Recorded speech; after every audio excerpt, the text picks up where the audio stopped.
Welcome to MojoPlays, and today we're ranking all the games in the Doom franchise. Doom has been around for a rather long time and has seen a hearty helping of sequels, most of them being just as good as the one before. Of course, only one can be named the best. Keep in mind that we'll be excluding the mobile games from this list. Here we go.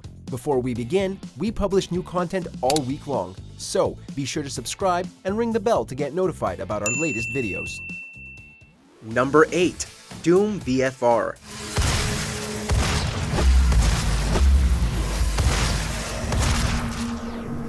Most ideas sound good on paper, but when executed, they can lead to questionable results. Doom VFR was finally our chance to experience the FPS franchise in a VR form, and it was once again proof that all that glitters is not gold.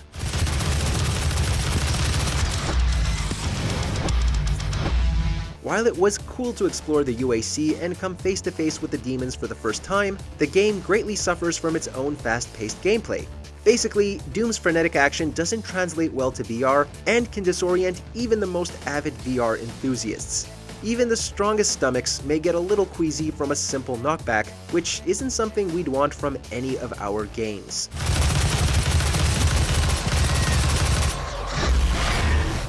Number 7. Final Doom.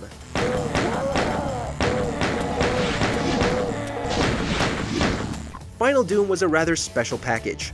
It isn't often that fan-made works get to become part of the IPs that inspire them, and that's what happened here.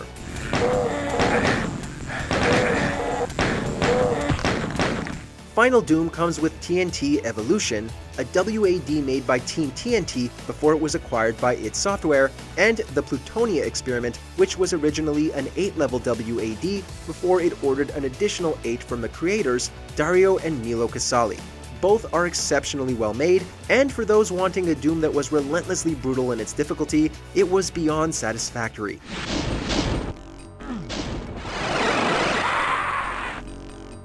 Number 6. Doom 3 BFG Edition.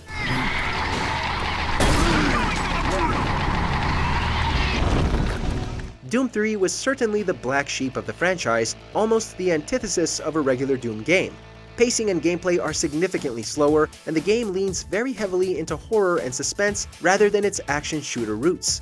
Still, that isn't to say it's terrible all around, at least not the BFG edition, which is why we're specifically acknowledging this version of the game.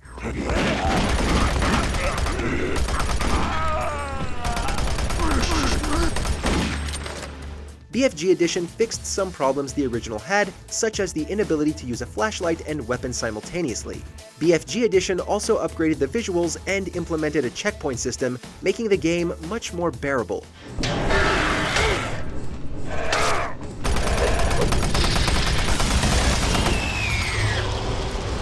Number 5. Doom 2 Hell on Earth.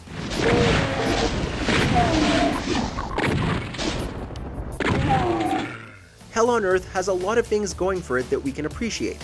Not only does it retain the fast-paced gameplay of the original, but it amps up the difficulty with new enemies like the Archvile and the Pain Elemental. The only problem with Hell on Earth is how overly convoluted some of the levels can get, with one or two even having the ability to softlock you out of finishing the level.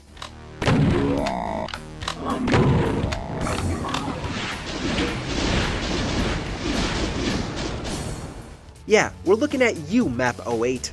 The main reason we're putting the game higher than we originally wanted to is because this was when the Super Shotgun was introduced. Without Hell on Earth, we wouldn't have had this magnificent pepper sprayer.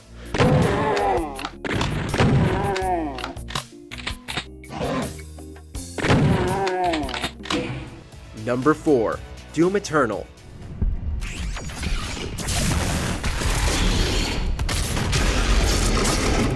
Regardless if you hated the Marauders for slowing combat, Eternal did a lot of things really well.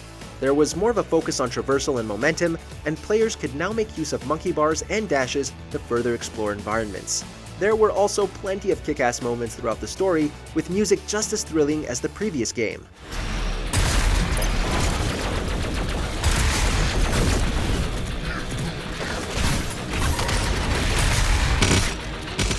So, why does it only make it to number 4? Well, Eternal makes suspense feel more contrived with how specific it wants you to play. As for that battle mode, It still runs terribly despite being a year old and hasn't had any significant updates outside of rewards for its grindy progression system. We would have rather had Deathmatch return once more.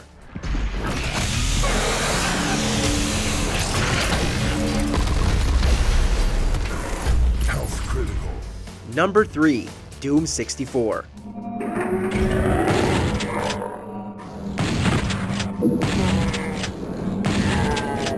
Much like Doom 3, Doom 64 takes more of a horror approach, utilizing darker environments and lighting. Oddly enough, it also doesn't employ a high-energy soundtrack like the games that came before it. Instead, it uses ambience, noises in the environment to make the quietness more unsettling.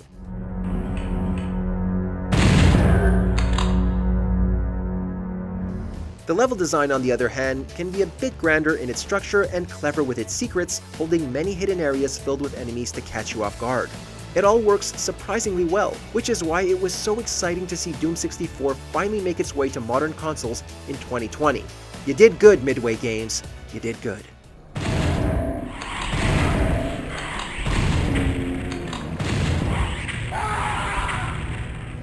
Number 2.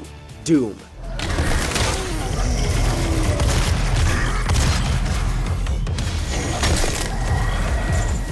After the franchise had laid dormant for over a decade, it was hard to imagine what a new Doom game would look like.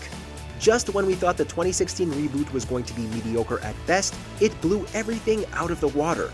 It reminded us of why we loved Doom: the intense music, the hectic gameplay, the spectacle of demon viscera.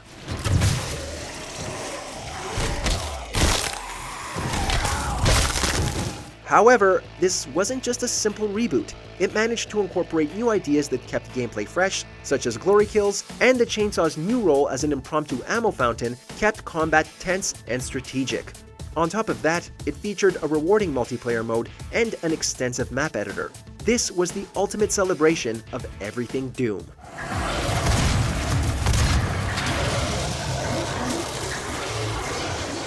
Number 1. Doom.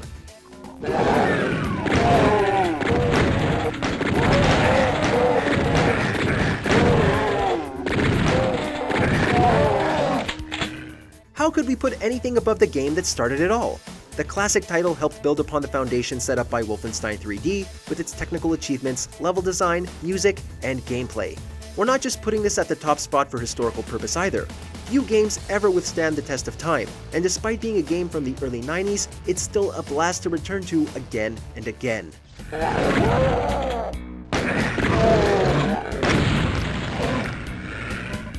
It somehow manages to get better with age, which makes it incredibly hard to imagine how a new Doom game could possibly overthrow it.